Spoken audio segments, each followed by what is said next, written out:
ہے روح نکل جائے گی، اس کے بعد پھر انسان کے لیے غسل و کفن ہے. 2 مرحلے ہیں، غسل و کفن اور اس کے بعد پھر تدفین کا. غسل کفن جو ہے اس میں کہا جاتا ہے کہ کوئی بھی شے جسم پہ نہ رکھیں، آرام سے غسل دیں، اور اگر کوئی آپ برائی دیکھیں تو آ کے لوگوں سے نقل نہ کریں، کیونکہ مؤمن کی حرمت پامال ہو.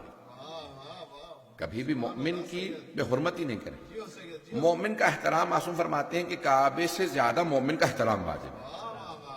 حدیث ہے رسول خدا کی، جس نے مومن کی توہین کی اس نے خانہ کعبہ کی بے حرمتی کی.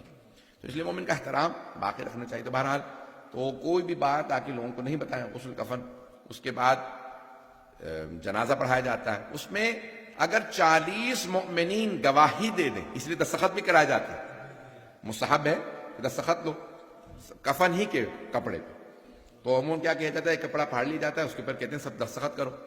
بڑے بڑے علماء مراجع سب کے سب اپنے دستخط کراتے ہیں مومنین سے، علماء سے، کہ بھی ہمارے دستخط کر دو. 40 مومنین اگر گواہی دیں، معصوم کی روایت ہے، اگر 40 مومنین کسی اور مومن کی گواہی دے دیں جنازہ پڑھتے میں، اللہم انا لا نعلم منہ الا خیرا، پروردگارہ ہم اسے سوائے خیر کے، اچھائی کے کچھ نہیں جانتے، تو اللہ کہتا ہے جاؤ میں نے اس مومن کو بخش دیا. فرشتے کہتے ہیں پروردگارہ یہ بہت گنہگار تھا، تو نے کیوں بخش دیا؟ کہ وہ گنہگار ہوتے ہوئے گواہی دے رہے ہیں کہ خیر کے علاوہ کچھ نہیں جانتے. وہ سب گنہگار ہوتے ہوئے 40 افراد سارے گناہوں کو دیکھ کے کہہ رہے ہیں کہ انا لا نعلم منہ الا خیرا، پروردگار ہم سوائے خیر کے، اچھائی کے کچھ نہیں جانتے. تو کہا میں تو ارحم الراحمین ہوں. تو خدا اس لیے بخش دیتا ہے. اگر 40 مومنین گواہی دیتے تو اللہ بخش دیتا. بھئی اس کی رحمت بہانے تلاش کرتی ہے بخشش کے. بات پہنچ رہی ہے جانے کی رامی؟ تو اس لیے کہا جاتا ہے کہ مومنین کو دعوت دو جنازے میں آنے کی.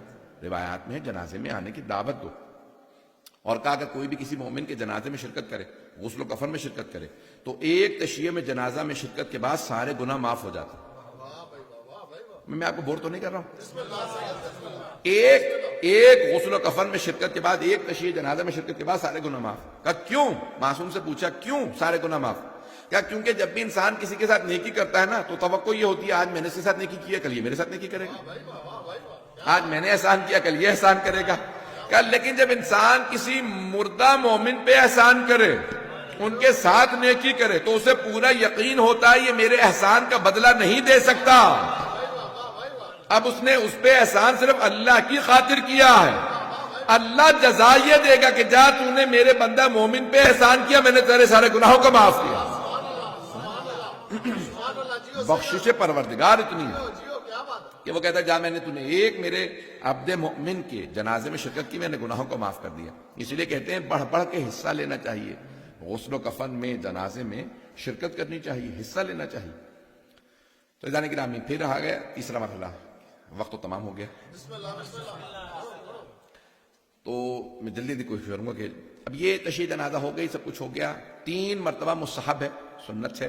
معصوم فرماتے ہیں کہ 3 دفعہ روکو دفنانے سے پہلے میت کو. 3 اس کو کہتے ہیں منزل. روکتے ہیں عموماً فاتحہ پڑھتے ہیں، کچھ بھی پڑھ لیں، قرآن پڑھ لیں، صلوات. میں تو عموماً کہتا ہوں کہ فاتحہ پڑھ لیں، نہیں تو صلوات جو بھی پڑھ لیں. میت کو 3 دفعہ روکیں، پھر لے کے جائیں قبر میں اتاریں. کیوں؟ تاکہ وہ تیار ہو جائے. اور کئی مرتبہ خود پتہ ہی نہیں ہوتا، موت کی تلخی میں بھول بھی جاتے ہیں کہ میں مر گیا. سب کے ساتھ وہ بھی شریک ہوئے ہوتے ہیں اپنے ہی جنازے کے اندر، یہ سمجھتے ہوئے کہ بھی میں مرا نہیں. تو اس لیے کہتے ہیں کہ اس کو روک کے بتاؤ کہ نہیں انتقال ہو گیا، آپ ہی دنیا سے گئے.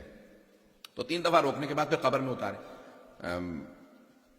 خواتین کو پائنتی سے اپنے قبر میں، اور مرد کو جو ہے وہ ایک سیدھی طرف سے.